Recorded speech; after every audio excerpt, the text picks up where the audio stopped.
नीतीश कुमार जी जितना जीविका का दोहन किए हैं, क्योंकि उनका कोई भी सरकारी काम, सरकारी आयोजन जीविका के बिना सफल नहीं होता है। आप अगर देख लीजिए तो उनका मतलब चुनाव में उनको नाजायज़ तरीके से लगवाते हैं। ऐसा नहीं है कि चुनाव में वो अपने प्रचार के लिए, अपने संघ के प्रचार के लिए वो चुनाव में जीविका का इस्तेमाल करते रहे हैं। और इसके साथ ही जो फंडिंग का जो पूरा मतलब माजरा है, ये पूरे इसमें अगर आप इसके तह में आप जाएंगे तो इसमें बड़ा घोटाला सामने आएगा। क्योंकि आप इनसे इंटरेस्ट तो लेते हैं, जो आप पैसा देते हैं तो उनसे इंटरेस्ट लेते हैं, और ये महिलाएं जो 10-10 रुपये जमा करती हैं, इनके इंटरेस्ट का क्या होगा? तो ये जो फंडिंग के मामले में जो बड़ा घोटाला है, पैसा के मामले में जो बड़े घोटाले हैं, इसका अगर परत उभरने लगेगा तो सचमुच बहुत बड़ी चीज़ें सामने आएंगी। और ये एकदम बिल्कुल सही है कि जीविका का आप शारीरिक रूप से भी, संख्या बल के भी हिसाब से और उनके पैसे का भी ये सरकार ने बड़े पैमाने पे दोहन और शोषण किया है।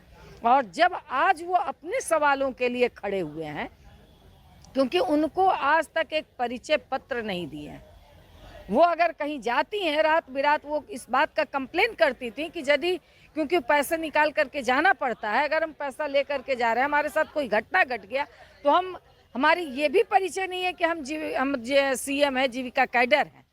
तो ये स्थिति है, कहीं भी रोक देता है कि आप कहाँ जा रही हैं। कोई अगर दुर्घटना हो गया तो उनके पास कोई सबूत नहीं है। ये न्यूनतम चीज़ें भी इस सरकार ने इनको नहीं दिया।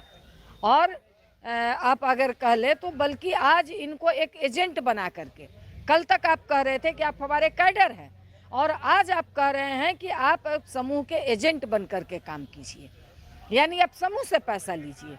जो ये महिलाएं, गरीब महिलाएं जो पेट काट करके पैसा जमा करती हैं, अब उन्हीं का पैसा, उन्हीं का पैसा ले करके आप अपना वेतन चलाइए, अपना घर चलाइए। ये कहाँ का न्याय है?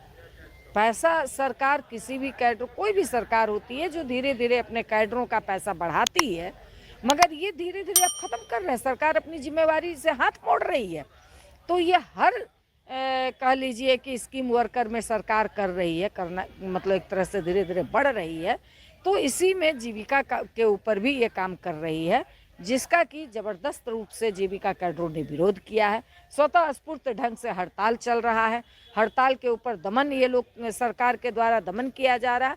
इसके प्रतिकार में कोई पार्टी इस्तेमाल सब लोग करें, मगर कोई पार्टी ने इनके समर्थन में नहीं खड़े हुए, कोई ट्रेड यूनियन इनके समर्थन में नहीं खड़ा हुआ। कोई अगर खड़ा हुआ तो भाकपा माले ने कल राज्यपाल को हम लोगों ने दिया, उसमें सबसे पहला सवाल हम लोगों ने जीविका का उठाया है।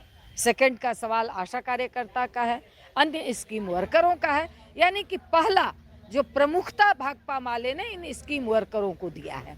तो ये सवाल हम लोगों ने उठाया। बिल्कुल, जीविका नहीं तो गांधी मैदान में भीड़ लगाती रही है नीतीश कुमार के। हर कार्यक्रम में भीड़ लगाने का काम उन्होंने किया है। तो ये जीविका ने तो उनको भरपूर, जीविका एक तरह से अगर कह लीजिए कि जीविका ने अपने समूह के माध्यम से, वो कहिए कि नीतीश कुमार के पक्ष में अनऑथराइज्ड तरीके से प्रचार भी करती रही हैं चुनाव में। इसीलिए आज नीतीश कुमार गद्दी पर बैठे हैं। मगर मैंने तो पहले भी कहा कि आज उनको कंट्रीब्यूटरी सिस्टम के हवाले कर दिया जा रहा है। तो इसके खिलाफ आज ये लोग आंदोलन में हैं, और हम लोग बिल्कुल ये परवाह किए बगैर कि वो हमें बुलाएं, हमें उनके साथ जाएं या वो क्या करें, मगर हम लोगों ने इस आंदोलन को, क्योंकि उसमें गरीब महिलाएं हैं, बहुत मतलब निचले तबके की महिलाएं हैं, ये महिलाएं उसमें जुड़ी हुई हैं। इसकी मीटिंग चल रही है और एक पटना में ज़बरदस्त गोलबंदी होगी, और नीतीश कुमार को जीविका और समूह की महिलाएं मिल करके अपनी ताकत भी दिखाएंगी, और 25 के चुनाव में नीतीश कुमार को अपनी औकात भी बताएंगी उनकी। वो तो पता चलेगा आने वाले चुनाव में। ये तो मान लीजिए कि मोदी जी कह रहे थे कि हम 400 के पार जाएंगे, तो आज बैसाखी पर तो आ गए हैं वो। हरियाणा का भी अगर चुनाव आप देख लीजिए, 2 राज्यों का हुआ, जिसमें कि एक राज्य में तो वो बुरी तरह से हारे, उसकी कोई चर्चा नहीं है।